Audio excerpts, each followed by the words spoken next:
Vraiment, là. OK, je pense qu'on est bon. On est en Yes, live. c'est parti. Oh my God. Salut Martine, comment tu vas? Allô, je vais bien. Comment tu vas, toi? Ça va super bien. Donc là, aujourd'hui, on est en live ensemble pour discuter, ton parcours. Puis ensuite, en deuxième partie, on va faire, tu auras certaines astuces à nous donner par rapport à l'investissement dans ton entreprise, deux aspects clés. C'est bien ça? Oui, oui, oui. Et Ouais. des questions s'il y en a. Exactement. Puis ça va être intéressant parce que je pense que j'ai jamais entendu quelqu'un parler de ça, son retour sur investissement sur son entreprise, mais de la manière que tu en parles. Mhm. Donc, stay tuned for that. Yes. Donc, là, on va aller en première partie. Parle-moi de toi, de ton parcours qui est incroyable. Musicienne, tu as une boîte de production, pas une compagnie de Oui, production, tu oui, es coach aussi depuis oui, quelques années. oui, Donc, oui. comment tu as parti tout ça et comment tu en es arrivé là? Puis, tu habites au Maroc aussi. Oui, c'est ça, tout à fait. Bon, j'ai fait de la musique au secondaire, comme beaucoup de Québécois. Puis j'ai tellement aimé que, voilà, j'ai décidé de continuer tout simplement. Puis je pense qu'il y a un aspect de notre travail comme musicien qui est souvent négligé, c'est que on est, on est vraiment pitché dans le monde du travail autonome. Tu sais, à l'école, on nous apprend vraiment tout ce qui est la musique, ce qui est la théorie, ce qui est tout ça, mais quand on commence à travailler, voilà, on n'a aucune idée c'est quoi les contrats, c'est quoi, dans quoi on se dirige et tout ça. Donc, ça a été vraiment, j'ai commencé mon parcours comme travailleur autonome, comme musicienne, avec tout ce que ça implique de développer les relations clients avec les gens qu'on rencontre. C'est beaucoup de networking et tout ça. Puis, ben, tranquillement, je me suis impliquée avec un groupe qui fait beaucoup de tournées. Et puis, j'ai été amenée à... Là, vous allez m'excuser aujourd'hui. J'ai la gorge. J'ai ramené le petit litre de tisane. Trop bon J'ai la gorge timing. un peu en feu, ouais. Donc, j'ai commencé à faire des marchés de la musique, puis à commencer à voir un peu tout le back-end du travail de musicien, mais d'un point de vue entrepreneurial. Puis j'ai commencé à vraiment observer ce qui se passait autour de moi parce que je suis musicienne accompagnatrice la majeure partie du temps. Puis j'ai commencé à m'intéresser à comment en fait les band leaders ils faisaient ben ouais, pour développer leur business parce qu'on ne va pas se mentir, c'est aussi une business, tu sais. Parce que tu dois Donc ça, trouver des contrats, tu dois faire du réseautage, même si personne n'en parle. Tu dois créer des tout, liens, c'est ça. en fait, c'est tout, qu'on soit entrepreneur, qu'on soit travailleur autonome, en fait, c'est la même démarche au final. Puis j'ai commencé à m'intéresser à ça tranquillement. Et puis, donc ça a été une étape. J'ai découvert le Maroc justement avec ce groupe-là en voyageant. J'ai adoré, puis j'ai décidé de me lancer. Je vois Zamoum qui me dit bonjour, je vais juste lui dire bonjour, euh, qui est Bonjour. un super artiste ici au Maroc, qui est aussi un super entrepreneur, donc c'est cool qu'il soit là. Euh, donc, je me suis intéressée au Maroc, j'ai choisi de venir ici, puis à travers tout ça, éventuellement, ben toi, tu le sais, en fait, toi, tu as ta compagnie aussi, puis il y a un moment dans ma vie, je cherchais un petit truc à côté, puis je me suis impliquée dans ta business comme adjointe administrative. Puis ça, en fait, ça a été super important pour moi. Je sais pas, je sais pas si on a eu l'occasion d'en parler, mais peut-être pas dans cet angle-là. Ouais. Ça a été un moment super important pour moi parce que en fait, de faire le travail administratif pour des auto-entrepreneurs, des petites entreprises, ça a continué en fait à planter cette graine-là Mhm. d'entrepreneuriat, de gestion et de tout ça. Puis j'ai pu découvrir plein d'outils grâce à ton entreprise. Puis on a beaucoup échangé dans ta façon de fonctionner. Il y a énormément de discussions. Fait qu'on a beaucoup échangé, puis ça m'a tellement appris. Donc, il y a eu ça. Il y a eu entre-temps aussi, juste par C'est juste opportunité. par rapport Oui, à vas-y. la collaboration qu'on a eue ensemble, ce que j'étais vraiment impressionnée et fascinée par ton organisation, ta manière de voir les choses, ta vision des choses. Et pour moi, j'étais comme, mon Dieu, c'est pas la première fois qu'elle fait ça.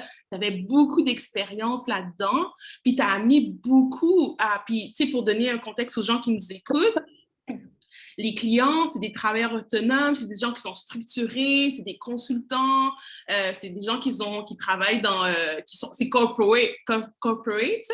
Donc, il y a une structure à avoir, puis on leur offrait cette structure-là parce qu'ils n'avaient pas nécessairement une adjointe.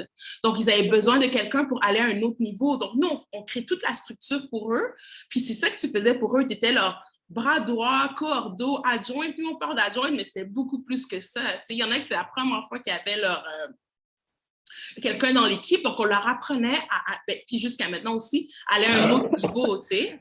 Donc, puis même pour mon entreprise aussi, ça a été un point tournant de t'avoir à cause de comment tu étais structuré. Puis là, on a une équipe, on roule, mais pour moi aussi, ça a été une période charnière. Puis, comme tu as dit, les discussions qu'on a eues, on a des discussions importantes par rapport au côté international, avoir des employés à l'international. On a eu des grosses discussions par rapport au taux horaire, par rapport à l'équité, mais aussi, c'est quoi le mot, l'équité et l'égalité par rapport au taux horaire?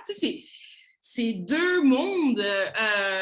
On a eu des discussions par rapport à, je me rappelle plus, mais ça a été un des moments importants dans nos discussions parce que ça touchait la moralité, ça touchait les valeurs, ça touchait qui on était en tant que personne, puis qu'est-ce qu'on allait faire.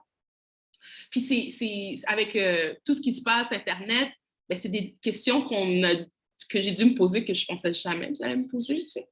C'est des questions, ouais, c'est des questions qui me fascinent tout le temps parce que, ben, comme tu sais, moi, j'évolue dans ce monde comme personne blanche, comme nord-américaine, avec tous les privilèges que ça a. Puis le fait de changer de pays, déjà, je me posais beaucoup de questions au Québec par rapport à tout ça parce que on est une société hyper plurielle, on est une société qui refuse de dire qu'il y a un racisme systémique, on est une société qui a encore beaucoup de choses à faire, mais qui a quand même, il y a un certain niveau de vivre ensemble. Puis pour moi, c'était de dire, OK, oui, on a un vivre ensemble et tout ça, mais comment on fait pour amener ça au prochain niveau, pour ramener plus d'égalité possible? Puis pour moi, c'est une question hyper importante parce que je suis dans des milieux où je côtoie des gens de partout, puis là, de changer de pays, c'est venu vraiment rajouter comme une autre couche à tout ça, puis de dire, OK, comment je choisis de me positionner, comment je me place,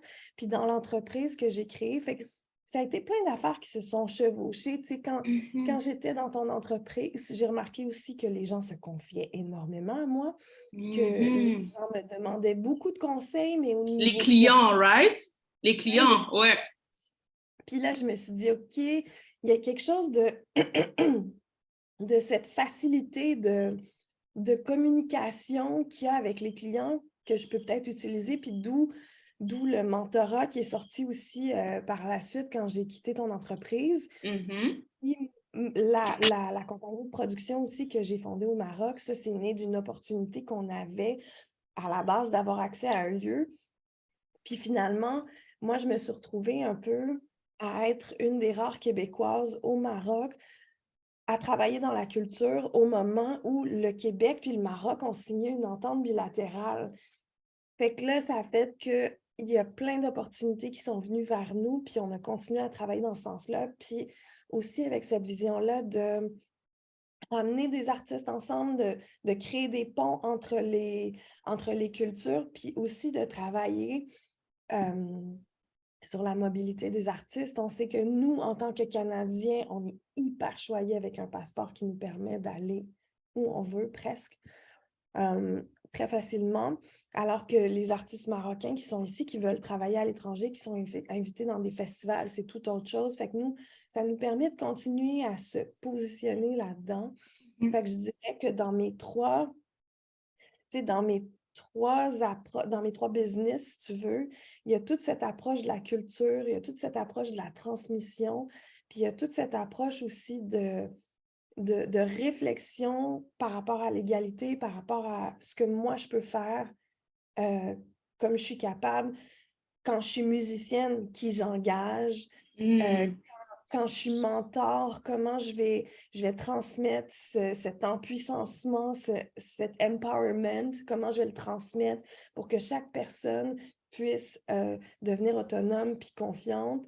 Puis avec l'entreprise culturelle, comment je peux travailler à créer des opportunités puis à transmettre des opportunités à des gens qui l'auraient ou qui ne l'auraient pas eu, hein, peut-être par d'autres moyens qu'à travers nous, mais en tout cas, on essaye vraiment d'aller toucher des populations, des gens qui peuvent vraiment profiter de projets, de ressources, de toutes sortes de choses. Fait que dans les trois, il y a vraiment mes valeurs qui s'inscrivent là-dedans. Puis je pense que c'est une belle façon de le résumer, tu sais. Vraiment, ça tombe tellement bien. Puis, est-ce que tu pourrais nous dire tes trois entreprises? On en a glissé un mot rapidement, mais peux-tu me dire le nom des entreprises? Les services qui sont offerts pour chacune d'elles? Dans le fond, Ça peut donner le contexte aux gens qui écoutent. Ouais. Donc, il y a Martine Labbé, l'artiste, donc la trompettiste, la compositrice, live, studio et tout ça. Donc, ça, c'est vraiment comme freelancer, comme artiste qu'on peut voir plus traditionnellement. Mm-hmm. Encore sous mon nom, Martine Labbé, la mentor, en fait, qui offre des programmes d'accompagnement souvent à des artistes, mais des fois, ça arrive que c'est tout simplement des gens qui veulent se lancer dans l'auto-entrepreneuriat. Puis il y a l'entreprise culturelle, ça s'appelle 3M, 3ZEM. Mm-hmm. Et puis ça, c'est basé au Maroc. C'est l'entreprise de production que j'ai fondée avec Jawad El Ajnad, mon partenaire ici au Maroc. Mm-hmm. Génial. Puis pour la boîte de production, qu'est-ce que vous faites? Donc, on produit des événements, on produit des spectacles, on fait de la coordination, donc la gestion, ça peut être d'événements, ça peut être des résidences d'artistes, ça peut être de la gestion de projets culturels. Oui, en gros, c'est ça. De la production puis de la gestion. On accompagne les artistes, on essaye d'offrir des classes de maîtres, toutes sortes de choses. Voilà. Quand on peut, il y a vraiment tout le côté transmission. Au mois de mars, on a fait 3 jours de formation pour les artistes émergents en collaboration avec le Bureau du Québec ici à Rabat. Donc voilà, ça reste assez varié, mais dans le domaine culturel. Puis en fait, est-ce que c'est... Parce que la porte qui a ouvert, c'est en tant que musicienne. Puis ensuite, le Maroc t'a ouvert la porte pour la boîte de production. Puis ensuite, le fait qu'on a travaillé ensemble, ça t'a permis aussi de découvrir... je pense qu'on n'est plus en... OK. Excuse-moi, j'ai bugué sur mon téléphone. Peux-tu répéter ta question? Ouais, Attends, juste... OK. Oui, ce que j'ai dit, c'est... Attends, j'étais partie sur une lancée, là. En fait, je voulais savoir... Ah non, j'ai oublié ma question. Elle était bonne, là, ma question. Attends, c'était relié... Non, il n'y a pas de problème, c'était relié aux 3. Mais peut-être que... OK, j'ai une autre question aussi que je voulais te poser. Oui. Comment t'as fait pour arriver au Maroc? Comment t'as end up au Maroc? En bon français? Ouais. En bon québécois? En bon québécois. On a un festival à Rabat qui est un music market, un marché de la musique, qui est un événement de networking pour les artistes, les programmateurs, les promoteurs, comme il y en existe un peu partout dans le monde. Puis je suis arrivée avec un groupe pour présenter un spectacle, tout simplement. Puis j'ai adoré Rabat, j'ai adoré la ville, j'ai adoré les gens, la bouffe. Puis je suis revenue plusieurs fois. Puis il y a vraiment, je sais pas, c'est hyper cliché, hein? Il y a plein de gens ici que c'est comme ça, mais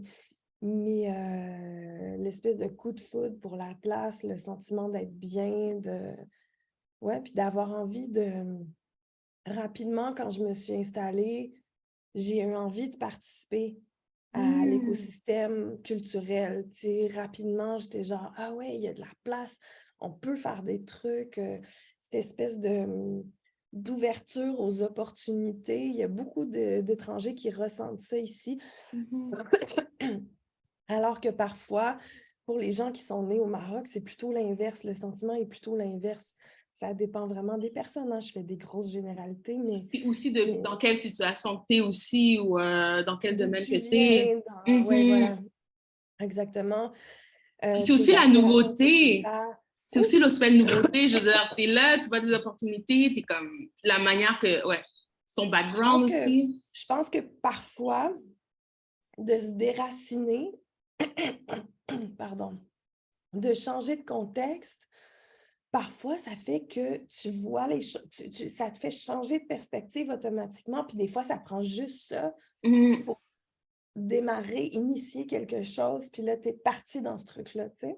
Ouais, vraiment. Mais je pense que c'est ça qui arrive avec ce projet-là, d'aider les gens, de faire les lives Bisvenoman, parce que je n'étais pas intéressée à créer un nouveau projet. J'étais vraiment focusée sur mon entreprise. Je suis encore concentrée sur mon entreprise, mais il y a comme un besoin de créer cette nouvelle entreprise-là, d'aider les gens d'une autre manière. Puis je pense que c'est relié à le déracinement, se sentir déconnecté, sentir que tu as besoin de créer des liens, mon besoin de parler en français parce que où est-ce que je suis, c'est anglais, espagnol. Donc, il y avait vraiment ce besoin-là de parler en français, mais pas parler en français par rapport à la business, parler pour créer des liens, créer des Ouais. amitiés, parce que mes amitiés, c'est anglais et espagnol. Et c'est la première fois que je suis dans un environnement où est-ce que je dois créer des liens de cette manière-là. Donc, il y a ce besoin-là. Puis aussi de contribuer, parce que quand tu es déraciné, les gens autour de toi aussi le sont. Donc, il y a une autre manière d'être en relation que, Complètement. ouais. Puis surtout dans le départ, je trouve que quand on est dans les premières années de ce déracinement-là, je trouve ça vraiment, vraiment spécifiquement important d'être capable de s'ancrer dans des choses qui nourrissent, tu sais, notre sentiment de terre natale ou de langue natale ou de musique natale ou de... Tu sais, Mm-hmm. il y a des choses qu'on a besoin de garder avec nous pour être capable d'absorber, en fait, la nouvelle culture. Moi, c'est ça qui m'a aidé de me nourrir dans ce qui m'était familier, ce qui se ressentait comme la maison. Pour moi, ça m'a aidé à avoir plus de place à absorber de la nouvelle culture par la suite. Fait que c'est... Ouais, je trouve ça spécifiquement important. Toi, tu es dans tes premières années aussi, là. C'est ça. Puis moi, je me souviens, au début, je cherchais exactement ça aussi. Je cherchais, tu sais, des fois, j'appelais des gens à la maison juste pour parler keb, tu sais, parce qu'ici, j'adapte mon langage un peu, puis j'étais comme, OK, là, on peut-tu parler keb un peu, parce que là, je suis plus capable. Ah, c'est ça, exact!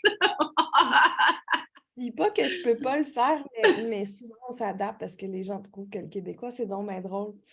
Il y en a qui Mm-hmm. adorent, mais le québécois, ça fait rire.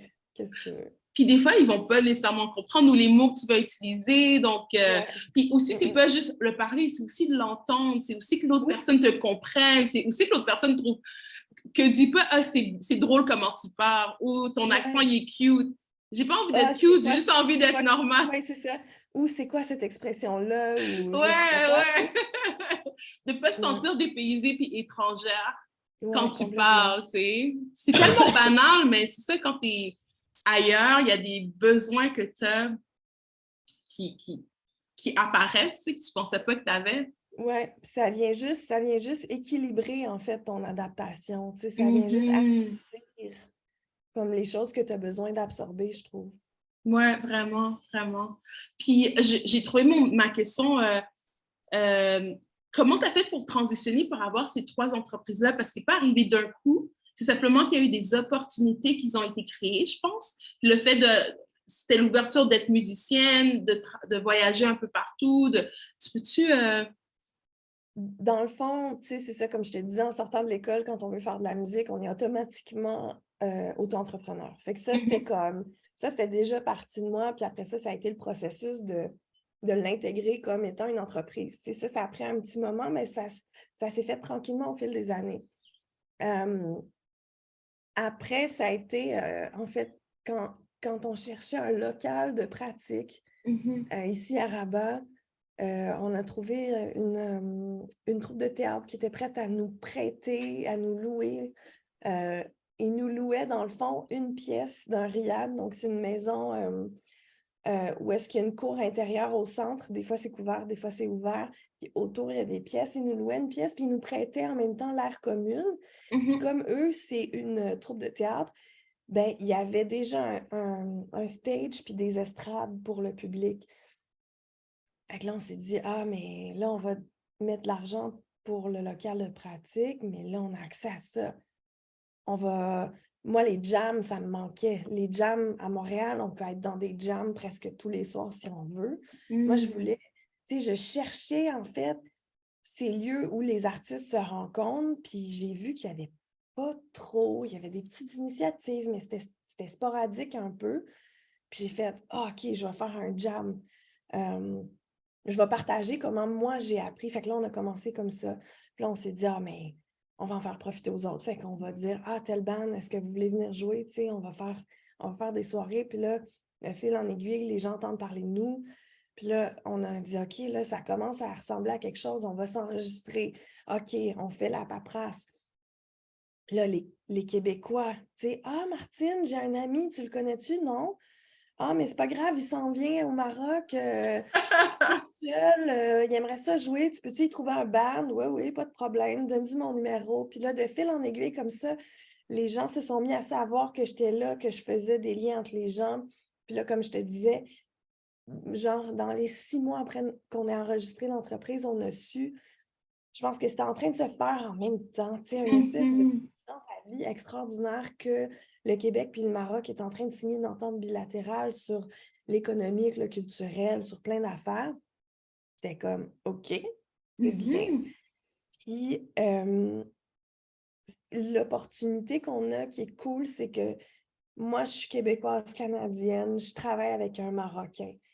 Puis quand il y a des projets bilatéraux qui se construisent, qui viennent se faire au Maroc, par exemple, là, on a des Canadiens qui arrivent avec leurs attentes de Canadiens, avec leur administration canadienne en tête. Puis là, Que tu comprends. que je connais bien parce que j'ai Ouais, grandi là-dedans moi c'est aussi. ça. Mais je comprends qu'ils vont peut-être avoir de la difficulté à comprendre ce qui se passe l'autre bord. Le type d'administration, les temps de réponse, les chemins qu'il faut prendre pour arriver à telle affaire. Puis moi, je me suis un peu placée comme pont entre les deux pour essayer de, comme on dit aussi en bon québécois, de patcher les trous, puis de faire que au final, le truc se tenait, puis de gérer les attentes d'un côté puis de l'autre, puis d'essayer de faire de mon mieux pour que tout ce monde-là puisse se retrouver puis se concentrer sur l'art, en fait, sur la musique qu'ils ont envie de créer, sur le projet qu'ils ont envie de faire, puis que l'espèce de côté logistique, cordeau, que ça soit un peu plus géré, tu sais. Puis comme tu dis, je suis quand même assez organisée, malgré tout, puis ça m'a beaucoup aidé à être capable de mettre des trucs en place. Fait que c'est un peu venu comme ça, puis ben, le mentorat, ben, c'est venu quand j'ai quitté, en fait, ton entreprise. Puis ça faisait des années que les gens autour de moi me disaient Martine, tu devrais être coach, tu devrais être coach. Puis j'étais comme, j'ai un problème avec ce mot-là, j'avais envie de partager, de transmettre, puis tout ça, puis je savais pas trop. J'ai choisi le mot mentor, j'ai choisi mentorat, parce que pour moi, c'est plus accompagner depuis mon expérience, tu sais, accompagner depuis ce que je connais, avec ma sensibilité, avec mon écoute, avec ma créativité, de trouver des solutions que j'utilise dans toutes mes entreprises, finalement. Tu sais, quand on est artiste, on développe la créativité, mais je trouve que cette créativité-là est super importante dans comment on va réagir à des situations imprévues qui arrivent tout le temps, tu sais, quand tu fais des affaires. C'est ça. Puis j'ai l'impression que le fait d'avoir travaillé avec les clients corporate, tu as vu comment tu étais forte. Tu es comme, OK, je le fais avec. Puis là, tu es comme, OK, je peux le faire avec qui je veux, là, je suis solide. Oui, ça m'a vraiment comme confirmé. Ça m'a vraiment confirmé que cette aptitude-là, en fait, oui, je l'avais, puis oui, elle était exploitable parce que je l'ai vu, en fait, que c'était vraiment très facile pour moi de cross this line of, tu sais, on fait de l'administration, mais ça vient soulever plein de trucs au niveau émotionnel, puis j'ai de la place pour recevoir ça, puis j'ai de l'écoute, puis j'ai des pistes de solutions hein, qui fonctionnent pas, mais au moins, c'est ça, moi, mon approche, c'est de proposer des pistes, de voir comment ça résonne pour la personne, Il y a Maude qui nous dit bonjour. Il y a Salut, Conrad Maud! aussi qui nous dit bonjour. Salut, Bonjour, bonjour. Conrad! Merci, Maude. Et puis, ouais, puis de voir comment la personne résonne avec ça, puis de vraiment, parce qu'on a tous nos façons de s'orienter qui fonctionnent pour nous, puis des fois, on est bloqué dans une façon qui ne fonctionne pas pour nous, puis moi, c'est vraiment ça, j'essaie d'être créative pour trouver des pistes de solutions qu'on va essayer de mettre en place, on va voir si ça marche pas, on va recommencer. C'est la même chose que les process qu'on fait en fait en administration, mais ça se fait aussi du côté émotionnel. J'adore! Oui, c'est ça, d'être dans le design thinking, d'être dans l'agilité, d'être dans OK, on essaie de voir ce qui peut se passer, on essaie de. Puis là, OK, ça ne marche pas tout à fait. OK, comment on réagit, comment on replace ça? Puis c'est en fait, pour la plupart des artistes, parce que je travaille beaucoup avec les artistes, puis je pense que les auto-entrepreneurs, peu importe les domaines aussi, c'est que quand notre entreprise, c'est nous, il y a beaucoup de notre identité qui est impliquée dans notre business. Puis des fois, on a de la difficulté à faire la part des choses. Puis on a de la difficulté à être comme, OK, ça, c'est ma business, mais ça, c'est moi. Tu sais, surtout quand ma business, elle a mon nom, par exemple. Quand c'est ma carrière en tant que musicienne, mais moi, j'utilise mon nom réel, tu sais. Fait que comment j'arrive à arrêter de travailler, pas juste arrêter de travailler, mais émotionnellement, faire la part des choses. OK, ça, c'est dans la business, j'ai un problème dans la business. Ça ne veut pas dire que j'ai un problème avec ma personnalité, ça ne veut pas dire que j'ai des problèmes dans ma tête, mais comment je peux trouver des façons de créer des limites, des limites saines, tu sais, à travers tout ça, puis naviguer ça, puis pas prendre les trucs personnellement, puis... C'est super intéressant parce que, exemple, pour moi, j'ai jamais voulu utiliser mon nom dans mes entreprises parce que je voulais m'en détacher, je voulais pas que les gens ils fassent comme ah oui, c'est elle, puis tu sais, puis j'ai toujours voulu avoir une équipe, mais c'est vrai qu'en tant qu'artiste ou dans certaines situations, ben c'est ton nom ou c'est le choix de la personne d'utiliser son nom, puis c'est correct. Mais il y a des défis, j'avais pas. Ouais, puis même quand on n'utilise pas son nom, quand on est artiste, c'est qu'on déverse tellement de soi dans son art. C'est vraiment hyper lié à l'émotion. Tu utilises tes émotions, là.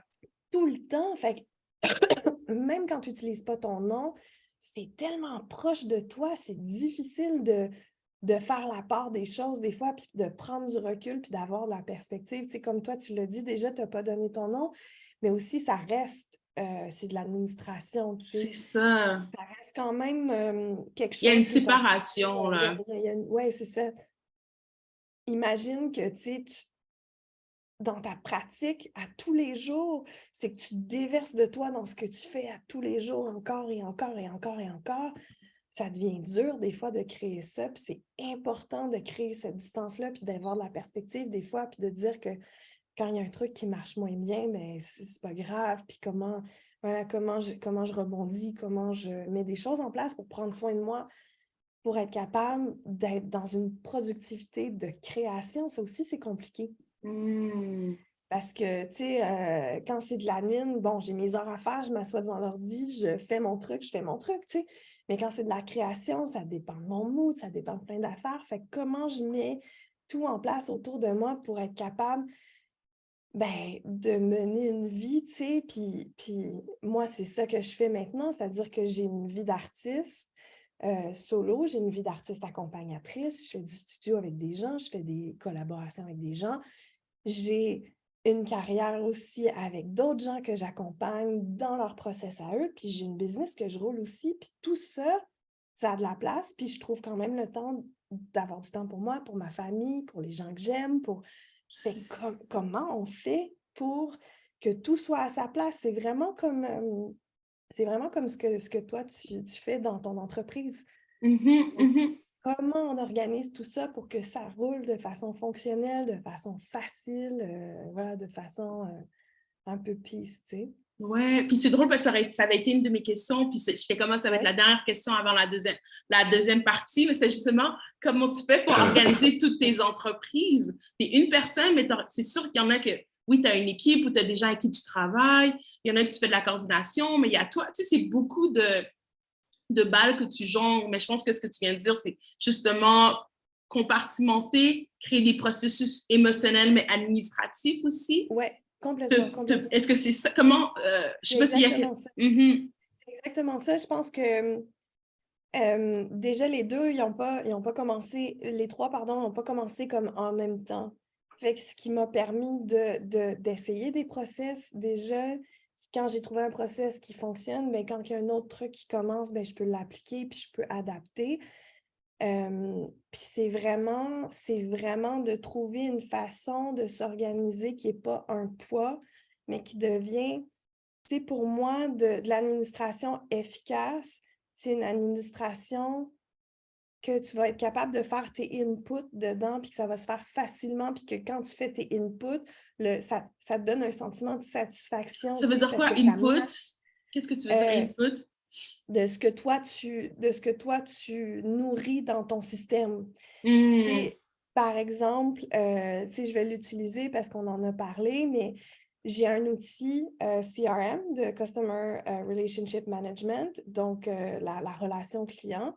J'ai un outil que j'ai fabriqué qui me permet non seulement de faire le suivi des clients qui sont existants, mais qui me permet aussi de faire la facturation.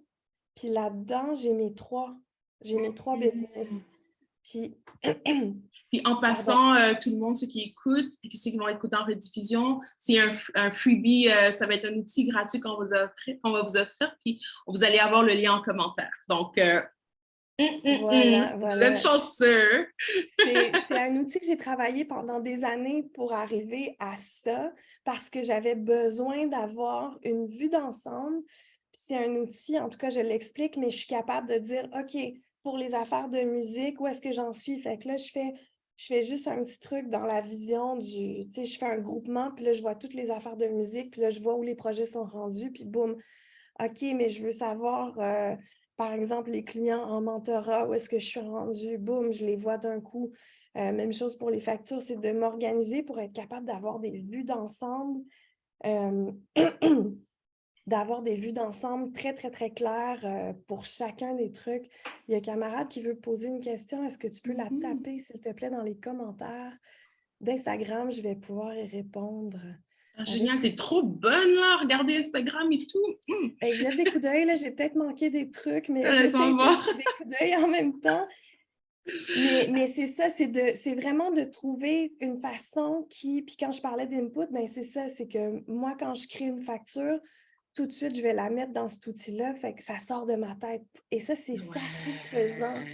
Parce que je n'ai pas besoin de dire, OK, est-ce que ce client-là a payé? OK, mes affaires sont à 1000 endroits différents. Non, je vois tout ce qui se passe dans un endroit, puis bam, ça vient comme d'un coup, puis c'est...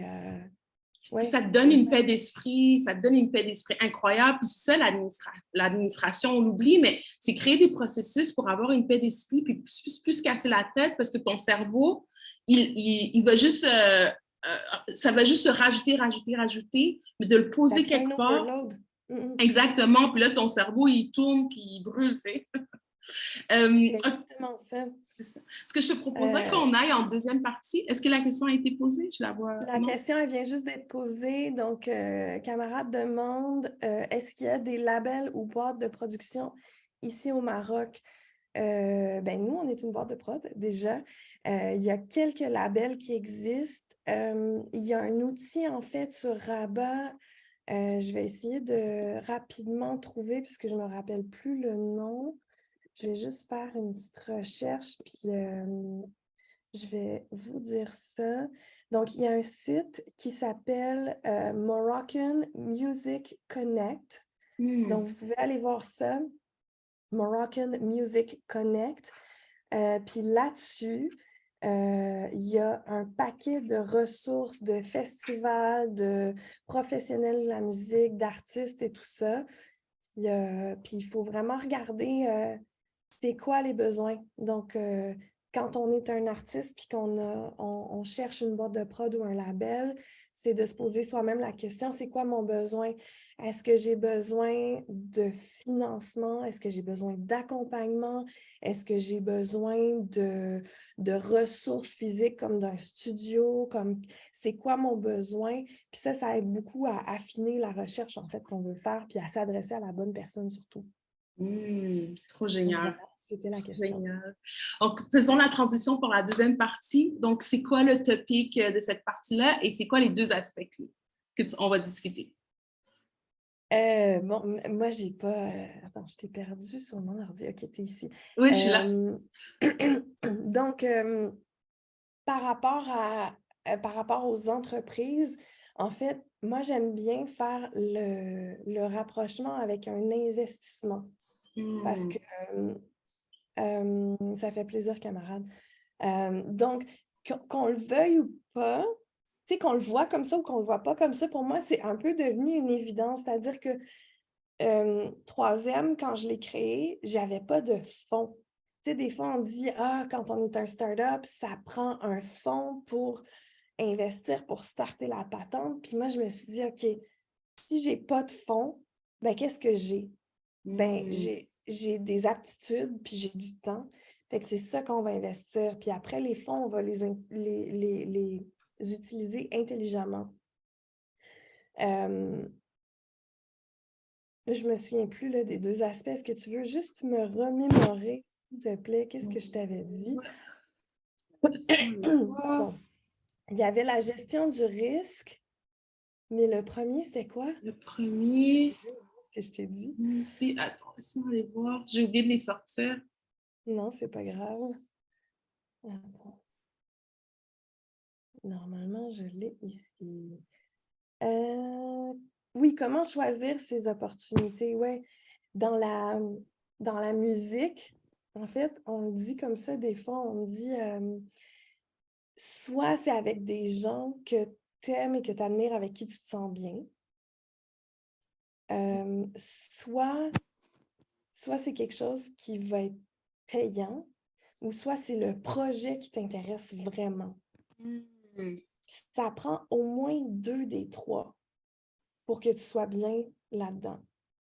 En musique, on dit ça parfois. Dans l'entreprise, je trouve ça super intéressant quand on démarre de se dire, parce que des fois, on a tendance à prendre tout, puis là, on va se brûler hyper rapidement. Puis des fois, on va se brûler tellement que l'entreprise, elle va se planter, puis qu'on va tout laisser de côté. Fait que moi, c'est de me dire, OK, comment je peux avancer un peu plus intelligemment? C'est de me poser cette question-là, en fait. Qu'est-ce que ce contrat ou ce client peut m'apporter? Est-ce que c'est un client ou un contrat qui va me challenger, qui va me pousser à développer des expertises, puis qui va upgrader mon niveau? Est-ce que c'est un client qui va m'amener un réseau autour d'elle ou de lui? Est-ce que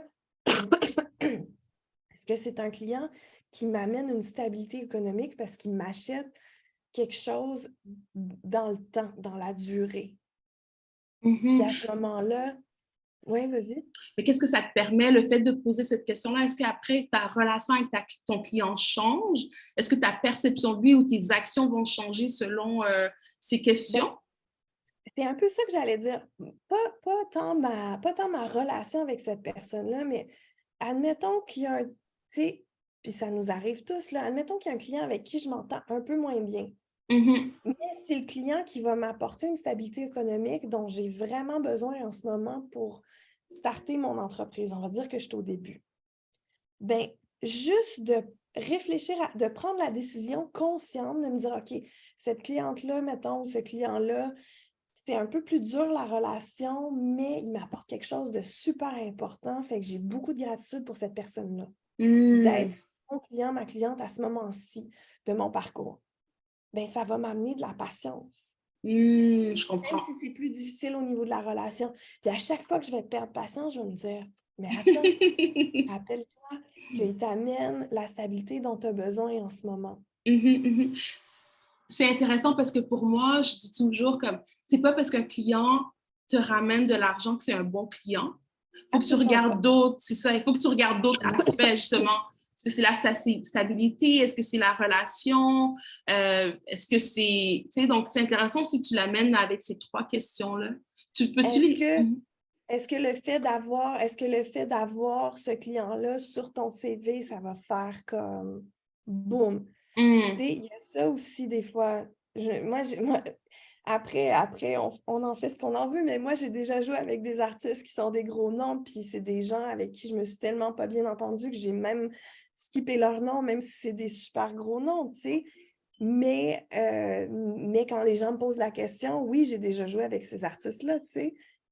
C'est des trucs comme ça parfois. Donc, tu voulais que je répète les 3... Ouais, comme ça, Ben, peut-être qu'il y en a plus que 3, mais en tout cas, qu'est-ce que ça m'apporte au niveau de mon développement à moi ou du développement de mon entreprise? Au niveau de développement, est-ce que le fait de prendre ce client-là va faire que je vais, moi, me développer ou mon entreprise va se développer vers quelque chose de plus élevé? Est-ce que c'est quelqu'un qui va m'apporter une stabilité financière ou est-ce que c'est tout simplement le client, la cliente idéale que je rêve d'avoir? Même si les 2 autres aspects, ils ne sont pas nécessairement là à 100%, est-ce que c'est vraiment le client que je rêve d'avoir, puis ça va juste comme être un bonheur de travailler, puis ça fait que it doesn't even feel like work when I'm with them. tellement. Puis tu Donc, vois, non, vas-y. vas-y. OK. Par rapport au client idéal, quelque chose que je trouve vraiment intéressant aussi, c'est, tu sais, on parle souvent de client idéal, on parle toujours de client idéal, de Ouais. persona. OK, c'est quoi la démographie, c'est quoi son âge, c'est quoi son sexe, c'est quoi son éducation, où est-ce qu'il habite, couple, whatever. Mais on oublie l'aspect émotionnel par rapport à, tu sais, pour moi, exemple, j'adore, tu sais, moi, je suis comme, OK, le style montréalais, c'est un style que j'aime avec qui travailler. Genre, quelqu'un qui, même si, je sais pas moi, la personne a 70 ans, mais dans son cœur, il est jeune, genre, puis j'ai envie de travailler avec cette personne-là, tu sais. Donc, quelqu'un qui est respectueux, Oui. quelqu'un qui est ouvert d'esprit, quelqu'un qui est ouvert sur le monde. Tu sais, ça, c'est des gens que je suis comme, OK, j'ai envie de travailler avec ces gens. Donc, c'est pas quelque chose que tu peux toucher ou tu peux dire que c'est tangible, mais tu peux le voir dans la personnalité de la personne. Tu sais, quelqu'un qui va communiquer facilement, pour moi, quelqu'un qui va être constant. Oui. Puis quelqu'un, toi je te connais parce qu'on a travaillé ensemble, Ouais. mais je pense quelqu'un qui est capable de nommer ses limites, puis de nommer les problèmes, puis qui est capable en retour de recevoir la réaction. Tu sais, moi, ça, c'est un des trucs que j'ai adoré chez toi, puis qui fait qu'on pourrait travailler ensemble n'importe quand, n'importe comment. Je sais que ça marcherait. C'est que toi et moi, on est capable de nommer des limites clairement, puis de recevoir la réaction de l'autre. C'est pas des trucs qui vont devenir personnels. C'est juste, OK, il s'est passé ça marche pas pour moi. J'aimerais ça qu'on réajuste. Ouais, OK, comment tu as besoin qu'on réajuste? On va faire ça. Tu sais, ça, c'est un gros aspect pour moi, là. Quelqu'un avec qui je suis capable de recadrer, en fait. Tu sais, puis comme tu dis, c'est l'aspect émotionnel, on le néglige, mais c'est ça, tantôt quand je te parlais de ne pas s'épuiser, ça, c'est un des aspects hyper importants pour ne pas s'épuiser en business. C'est de ne pas être constamment en bataille avec la personne devant toi pour que les choses se passent. Ça, c'est hyper important. Ouais. Puis c'est pour ça que de savoir c'est quoi ton client idéal, mais côté émotionnel, ce qui fait que Ouais. quand tu vois que la personne agit d'une manière qui était comme, ah, ben, tu sais quoi, émotionnellement, tu n'es pas mon client idéal, on va arrêter ensemble. C'est beaucoup Ouais. plus facile parce que tu es comme, ah, mais si tu regardes le côté démographique, tu es comme, ah, c'est un client parfait. Mais tu es comme, non, il y a quelque chose qui cloche, il y a quelque chose qui ne marche pas, mais tu continues avec cette personne-là parce que ça paraît parfait. Puis là, tu penses que c'est Ouais. toi le problème ou tu veux pas, tu sais, t'es comme, oh, c'est, ah. Mais c'est cool que tu dises par rapport à la communication parce que c'est vrai que c'est super important de capable de se dire les vraies choses, mais que la personne est capable de me dire ses limites parce que je gère une équipe, je peux pas deviner, je peux pas savoir quand ça va pas bien tout le temps, je peux poser des questions, mais que la personne soit willing de m'avertir parce que je suis tellement dans ma perception, je suis ouverte d'esprit, on peut parler de tout. Donc, pour moi, la responsabilité de la personne, c'est que moi, j'ai cette responsabilité d'être ouverte, que tu peux venir me voir quand tu veux. Mais moi, je demande à la personne d'être responsable, de venir me voir. Je vais essayer de Exactement. deviner, mais je ne peux pas toujours. Non, puis des fois, il y a des signes, des fois, il n'y a pas de signes. Il y a des gens qui sont très, très, très bons à cacher comment ils se sentent. Donc, à ce moment-là, c'est important, tu sais. Mais c'est pas tout le monde qui a cette personnalité-là. Puis, c'est pas tout le monde non plus qui a envie de recevoir ça ou la capacité de recevoir ça. Puis c'est correct, on est tous différents, mais il s'agit de savoir comment on est puis comment on a envie que la personne avec qui on travaille, elle soit pour que ça crée une synergie qui soit facile à vivre, en fait. Exactement. Puis, je veux dire, tu as une entreprise, tu es à ton compte, pourquoi pas choisir avec les gens avec qui tu vas travailler? C'est sûr, des fois, au début, tu vas prendre tout ce qui arrive, tu les prends. Mais à un certain moment dans ton entreprise, c'est le moment où est-ce que tu as le droit de choisir, tu peux choisir et tu peux dire non. Tu sais. Il y a vraiment cette étape-là dans une entreprise qui est importante. Puis il faut le réaliser. Oui, tout à fait, tout à fait. Mhm, Ouais, c'est super mhm, intéressant. vraiment. C'est quoi le deuxième aspect d'investir dans son Puis, entreprise? Mhm. le deuxième aspect, tu sais, je ne sais pas si tu as déjà fait des placements, mais il y a toujours, quand tu vas faire des placements, il y a quelqu'un qui fait une espèce d'évaluation de ta tolérance au risque. Ouais, Tu vois ce que c'est? ouais.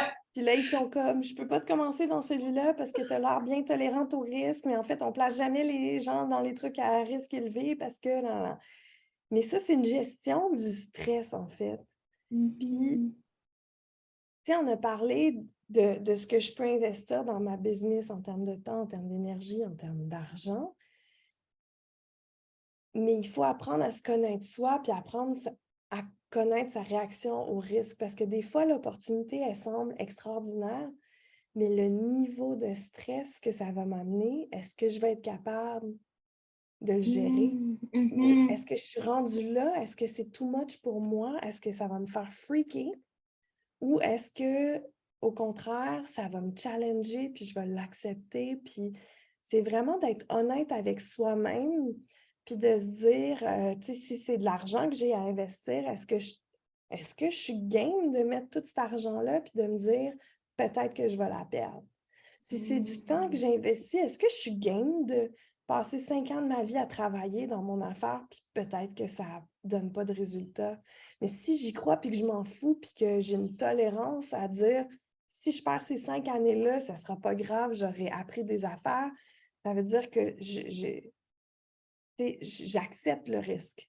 Mhm. C'est vraiment de se connaître soi-même, puis de jouer selon des paramètres qui nous conviennent. Puis comment tu fais pour savoir ces paramètres-là ou comment tu fais pour savoir ton risque? Ben ça, c'est essai-erreur. Essai-erreur, mais je Mhm. me rends compte en discutant avec beaucoup de gens que je discute souvent du worst case scenario. Mhm. C'est-à-dire que, je te donne un exemple super concret. J'ai des artistes en ce moment qui ont reçu une super invitation pour aller jouer à l'étranger. Ça ne paye pas beaucoup, ça ne paye pas les billets d'avion. Ils ont besoin de visas. Ça coûte un montant, les visas. Les visas, les délais sont hyper longs en ce moment. C'est comme, ça semble irréel complètement. Puis là, je leur dis, parce que moi, je dis jamais aux artistes quoi faire. Tu sais, que ce soit dans le mentorat ou que ce soit dans ma compagnie, j'offre des conseils, puis après, je les laisse prendre leurs décisions parce que c'est leur business au final. Puis là, je Mhm. leur dis, c'est hyper risqué, puis c'est hyper lourd financièrement de tenter même d'obtenir les visas, les billets d'avion et tout ça. Puis là, on me dit, ah, mais non, mais est-ce qu'on peut aller chercher des fonds? Est-ce qu'on peut? Le délai est court. Nous, si vous me dites go, on va faire tout ce qu'on peut pour aller chercher tout ce qui est possible d'avoir. On va tirer toutes les ficelles qu'on peut pour aller le faire. Mais si il n'y a rien de tout ça qui marche, est-ce qu'on est capable de dire oui au festival puis d'assumer, admettons qu'on réussit à avoir les visas, puis zéro argent, est-ce qu'on est capable d'assumer ce oui-là? Financièrement, est-ce qu'on est capable de le faire ou pas? Parce que si on n'est pas capable de le faire là, on est mieux de dire, OK, là, cette année, ça ne marche pas pour nous. Merci beaucoup de l'invitation. il y a des contraintes, entre autres, au niveau des visas, au niveau de ça, au niveau des budgets, machin, puis de dire, c'est pas réalisable pour nous cette année, merci beaucoup, on aimerait beaucoup se prévoir pour l'année prochaine, je sais pas quoi. C'est toujours de se dire, c'est quoi le scénario le pire?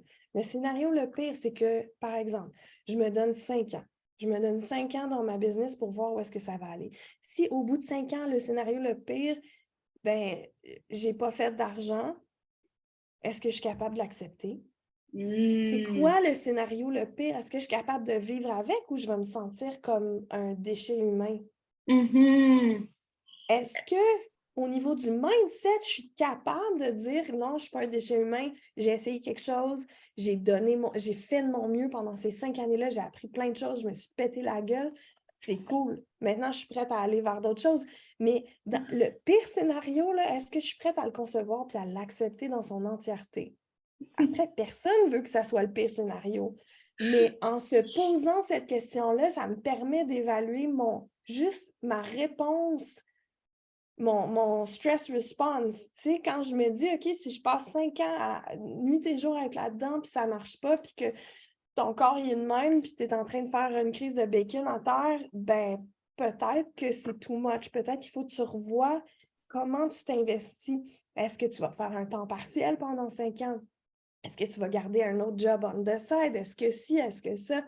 Il y a toujours une façon de le faire, mais c'est exactement ça. Tu sais, par exemple, si je garde une job à temps partiel, c'est comme un risque moyen à faible. Si je lâche tout puis je me dis go, je fais ma business, ça, c'est un risque élevé.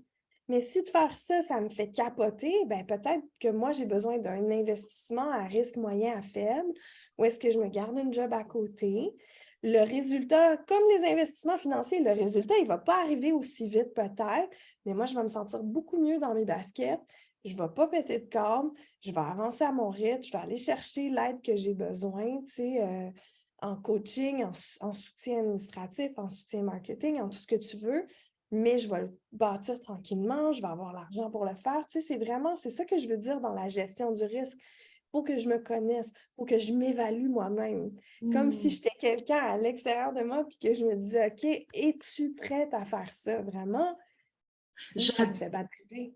J'adore ce que tu dis parce que des fois, les gens vont se sentir coupables d'être à temps partiel puis d'avoir une entreprise à temps partiel ou ils vont se sentir jugés, même si personne ne les juge. Ils sont comme ah ouais, j'ai mon entreprise à temps partiel. Mais on s'en fout, genre. Mais tu sais, c'est comme tu fais ce que tu veux. Puis si ça marche pour toi, il y a une raison pourquoi tu l'as fait à temps partiel. Il y a une raison pourquoi tu l'as fait à temps plein.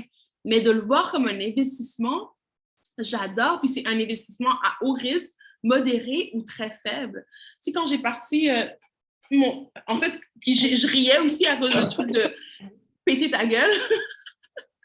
Parce que quand j'ai créé ma première entreprise à 21 ans, j'ai été à fond.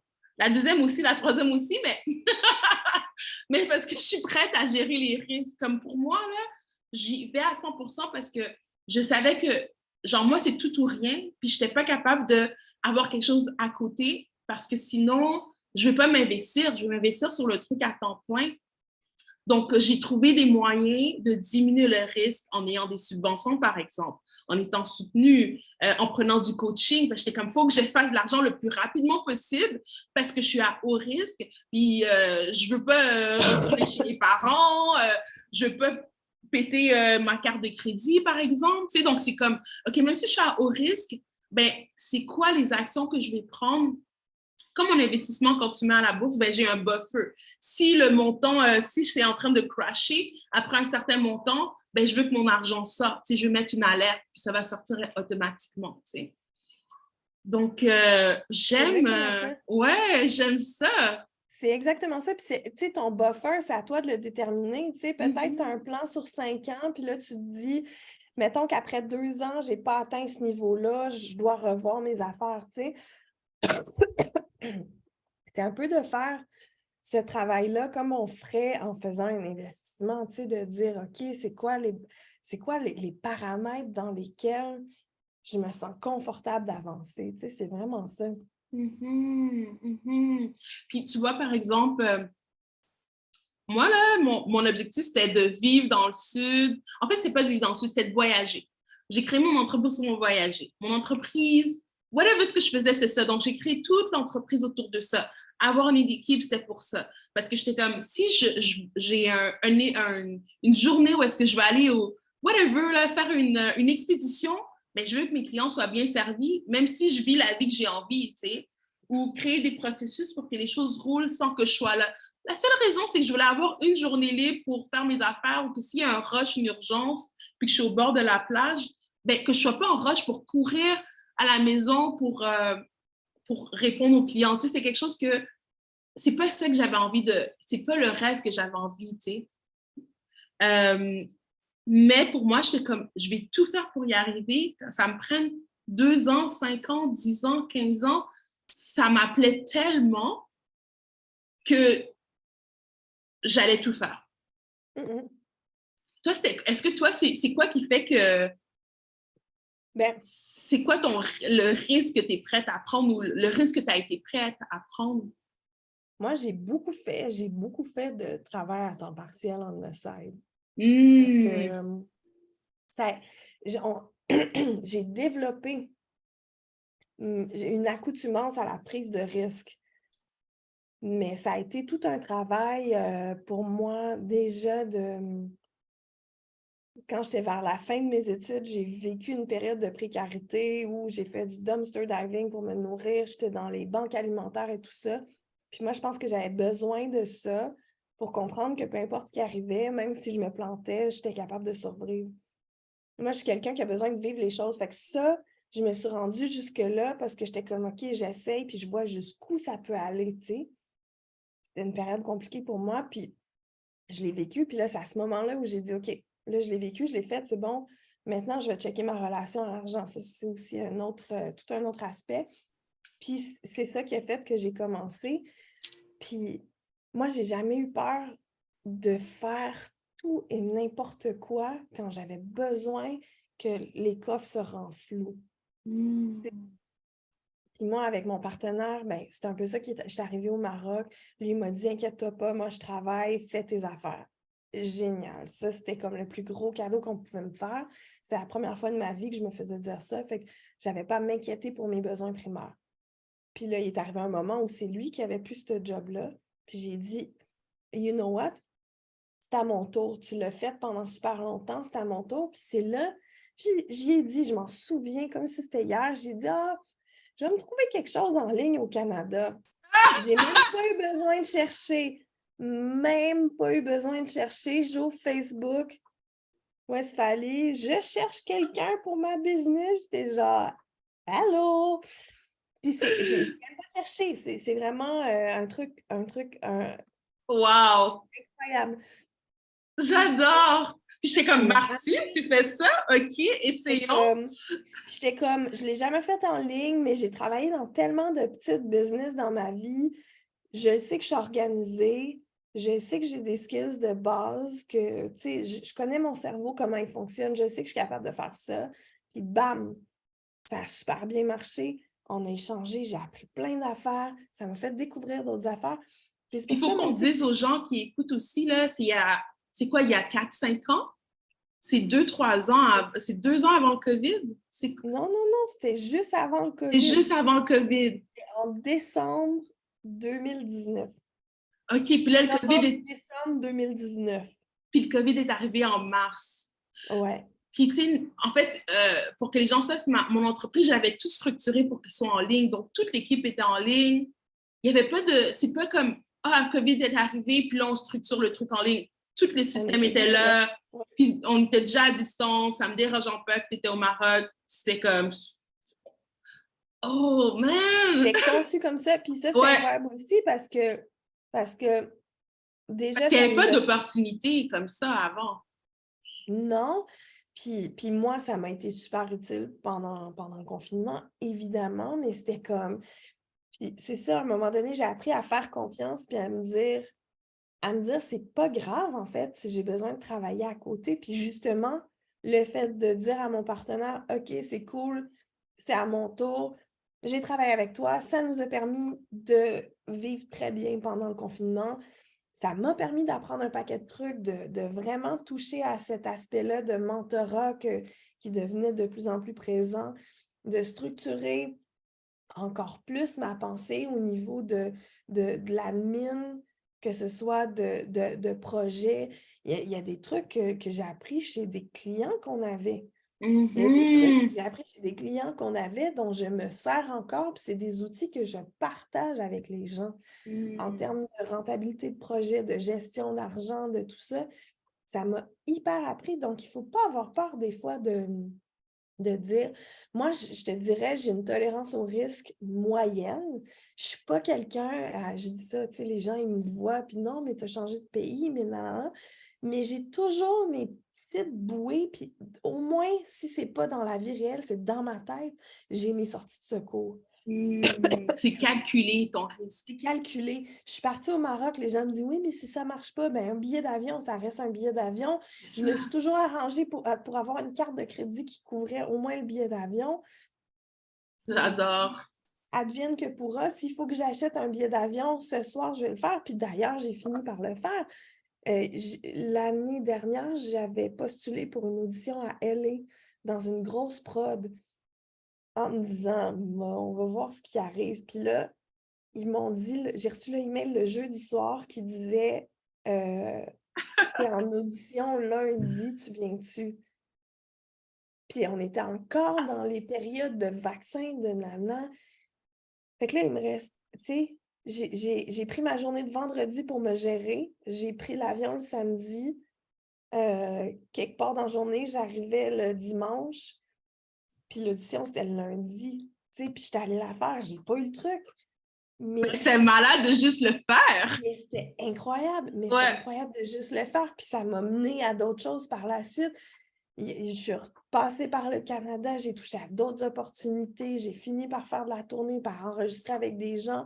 Puis là, j'étais comme, wow, tu sais. Mais ça, c'est juste de me dire, OK, c'est pas grave, l'audition, si je le fais pas, ben, j'ai vécu une expérience. Je peux dire que j'étais allée faire une audition à elle et c'est pas rien. Puis après, ben, on va voir ce qui va se passer, tu sais. Puis tu sais que tu l'as fait, c'est comme, c'est coulé, il y a une empreinte.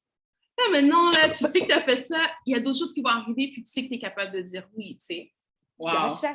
Puis à chaque fois, tu fais quelque chose d'un peu plus. Dernièrement, il y a Rachel, qui est une super bonne amie à moi, qui est trompettiste aussi. Elle me dit, je fais un lancement à Paris, viens me voir, ça fait super longtemps. Non, non, non. On n'est jamais dans la même ville en même temps parce que, comme toi et moi, elle est comme ça. Je dis, you know what? OK, il y a plein de gens qui n'arrêtent pas de me dire de venir. J'appelle tout le monde. Des artistes qui sont en contact avec la boîte de prod. Ouais, OK, tu veux faire ça? Oui, OK, génial. Je m'en vais, il m'invite pour jouer une tune sur son show, génial. Je m'en vais voir son lancement. Je m'en vais rencontrer des artistes avec une amie. Il y en a un autre qui m'avait dit, on joue ensemble quand tu veux. OK, bam, on joue notre musique. Ma musique, sa musique à Nice. Mais je n'avais jamais fait un voyage de démarchage toute seule pour moi. Puis ça m'a coûté bien plus d'argent que j'en ai fait, mais c'était semi-vacances, semi-travail. Puis j'ai dit, mais j'ai envie de le faire. Je suis partie, je l'ai fait. Mais ça s'est construit au fil des années. C'était pas comme ça les premières fois. Puis là, on construit. Moi, ma tolérance au risque, c'est ça, assez stretché. Toi, tu sembles être plutôt du type genre all-in, puis c'est pas tout le monde qui est comme ça aussi. Puis moi, Mais je je suis suis all-in, stretch. mais je vais comme calculer aussi, genre, OK, je suis all-in, mais comment je vais faire pour m'arranger pour que mon stress, parce que je suis quelqu'un de super calme et j'aime mon calme et ma paix d'esprit. J'aime pas être stressée, genre. Donc, c'est comme, comment faire pour comme, rester calme? J'ai pas envie de stresser, j'ai pas envie de créer du stress autour de moi, tu sais. J'aime ça être en peace and love. Mais justement, tu le calcules, ce risque-là, mais tu sais que toi, tu es quelqu'un qui a une grande tolérance. Fait que tu vas jouer dans ces paramètres-là. Il y a d'autres gens qui ont une faible tolérance qui vont rester comme ça toute leur vie. On a tous des personnalités différentes, puis c'est tout OK. C'est ça que je disais au départ, il faut apprendre à se connaître. Oh my Puis il y a God. beaucoup d'essais-erreurs. J'essaie un truc, je vois que ça me fait freaker. OK, attends, back up un petit peu, on réévalue. Ouais. Wow. Donc, j'adore vraiment comment ta perception de l'entreprise, l'entrepreneuriat, puis aussi que ce soit un investissement. Ah, c'est tellement bon. Donc là, on est rendu à la fin de l'entrevue, puis de la mini masterclass. Est-ce que tu pourrais me dire, pourrais-tu nous parler, tu t'en as parlé au début, mais au milieu, je veux dire, par rapport à l'outil que tu vas offrir. Oui, donc je sais que déjà, je veux dire que toi, tu vas partager le lien, puis moi, je vais partager le lien. Pour ceux qui nous suivent sur Instagram, je vais mettre le lien dans ma bio. Et Mhm. ni encore, si vous sautez dessus maintenant, je n'ai pas eu le temps de le faire avant.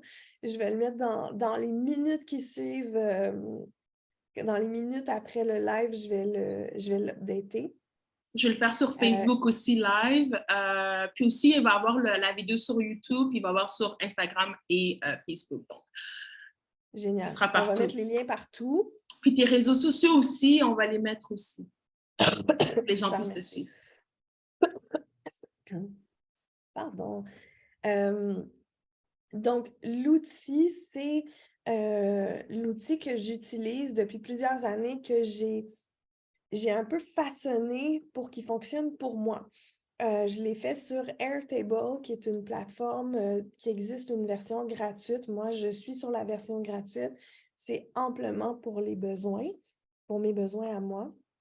Puis, c'est un outil dans lequel on peut faire un suivi des clients qui nous contactent ou qu'on contacte, donc la relation client, mais qui nous permet aussi de catégoriser pour les gens comme moi qui auraient peut-être plusieurs aspects dans leur travail, plusieurs entreprises,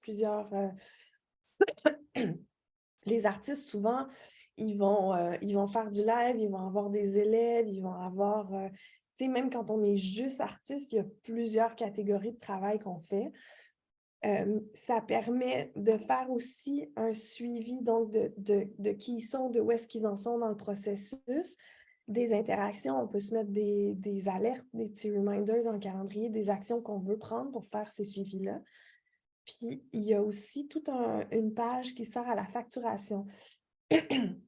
Donc, je peux voir quand je suis sur la première page de mes clients, je peux cliquer sur sa fiche puis voir toutes les factures. Fait que j'ai un suivi de tout ce que le client a commandé chez moi. Puis même chose sur la page de facturation, je peux voir ce qui a été payé, ce qui n'a pas été payé, quand ça a été payé. Donc, c'est vraiment très, très, très détaillé. Donc, ce que j'offre, en fait, c'est le template de cet outil-là. Et puis, il vient avec ça aussi une vidéo qui explique vraiment comment l'utiliser. Donc, j'ai mis ça sur YouTube. Il y a une vidéo qui explique vraiment comment moi je l'utilise. Puis après, c'est adaptable aux besoins. Donc, quelqu'un qui voit, qui dit, ah, c'est cool, mais moi, c'est plus, non, ça s'adapte. Donc, c'est vraiment à être approprié par chaque personne. C'est surtout de se dire, ah, si moi je sens que ça peut être pour moi, j'y vais puis j'essaie. Tu sais, moi, c'est souvent ça. Il y a des gens qui vont nous écouter maintenant puis qui vont dire, ça me parle pas. Mais c'est ça. Si ça te parle pas, ça te parle pas. Il faut surtout implémenter, je pense, dans n'importe quel business, des outils qui nous parlent, qui fonctionnent pour nous, avec lesquels on se dit, waouh, ça m'aiderait vraiment. Faut pas que Mhm. l'outil, ça soit un poids. Faut pas que ça soit comme, ah, une autre tâche encore, my God, j'en peux plus. Non, c'est pas ça. C'est comme, oui, ça reste que c'est une autre tâche, mais si je vois que ça me permet de me rassembler, puis que une fois que je suis habituée à l'outil, ça me permet de sauver du temps, d'avoir, comme tu disais, tu sais, de déposer les dossiers. Là, moi, c'était ça aussi beaucoup. Parce que quand tu gères plusieurs entreprises à la fois, c'est de se dire combien de dossiers je gère à la fois, puis combien de relations je gère à la fois, puis comment essayer de rien oublier. Puis nous-mêmes, avec 3M, si on est deux, on n'a que deux cerveaux. Hein. Des fois, ça nous prendrait 10, tu sais, quand on a C'est plusieurs trucs ça. en même temps. Donc, c'est de mettre ça quelque part, puis de se dire, OK, on a une vision d'ensemble, on voit ce qui se passe. Ça nous J'ai- soulage, au final, ouais. C'est ça. Donc, le lien va être en commentaire. Puis, où est-ce qu'on peut te retrouver, Martine? Donc, j'ai un site internet, martinelabé.com. Labé, c'est L-A-B-B accent aigu.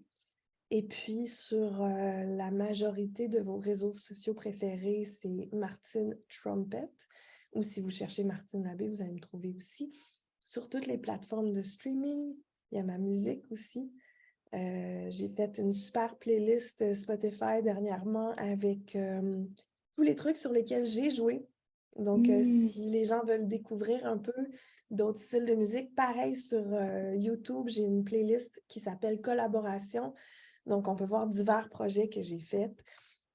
Et puis, ouais, je partage des trucs sur presque tous les réseaux sociaux. Donc, voilà, trouvez-moi où vous aimez consommer. Wow! Oh my God! Donc, on va mettre les liens en commentaire. Martine, ça a été du bonbon d'être avec toi, de reconnecter de cette manière-là, de te découvrir. Tu sais, on se connaît, on se parle, mais de découvrir dans ce cadre-là, oh, un plaisir, vraiment, là. Ça faisait longtemps qu'on n'avait pas une bonne grosse conversation Ouais! business, hein? Ouais! Exactement! Ouais, Puis c'est ça fait toujours trop riche, bien. vraiment. Merci. Non, mais moi aussi, c'est pareil. Beaucoup de gratitude que tu m'as invité sur cette conversation. Je trouve ça toujours intéressant. Tu as une générosité extraordinaire dans ce que tu fais, que ce soit en business ou comme ça dans les conversations, c'est hyper apprécié. Ah, même chose, j'avais hâte, là. Ah, je savais que ça allait être génial. Juste nous nourrir dans notre relation d'amitié, puis nourrir les gens aussi dans nos connaissances. Puis, je te trouve incroyable comme personne. C'est mutuel, c'est complètement mutuel. Puis moi, je ne l'ai pas dit, mais pour les auto-entrepreneurs, pour les petites entreprises, si vous avez besoin de soutien, d'organisation, de marketing, il faut regarder ce que Westphalie fait parce que ce que tu fais, c'est incroyable. Puis ça fait longtemps que j'ai pas eu un inside look parce que ça fait quand même quelques années qu'on n'est plus ensemble, mais je sais que tu fais du travail du tonnerre et que c'est vraiment d'une aide précieuse pour les auto-entrepreneurs, pour les petites entreprises. Donc, Vraiment, à vraiment. regarder de proche. Puis j'ai Hossein qui nous dit bonjour, hello, hello. On arrive Bonjour! à la fin, il va falloir regarder le replay. Parce que c'est du bonbon. Yes. Puis ceux qui sont Merci intéressés, le beaucoup. site web aliasemeric.com, c'est ma première entreprise, plus le service de consultation Bisvee Nomade. Donc, voilà.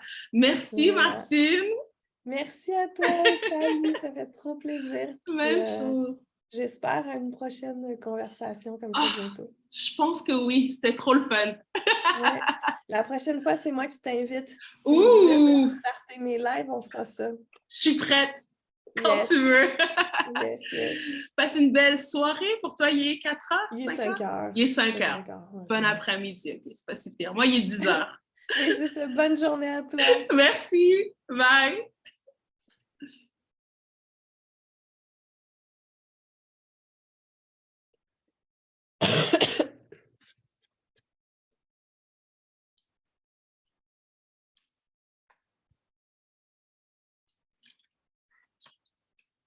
Au revoir tout le monde.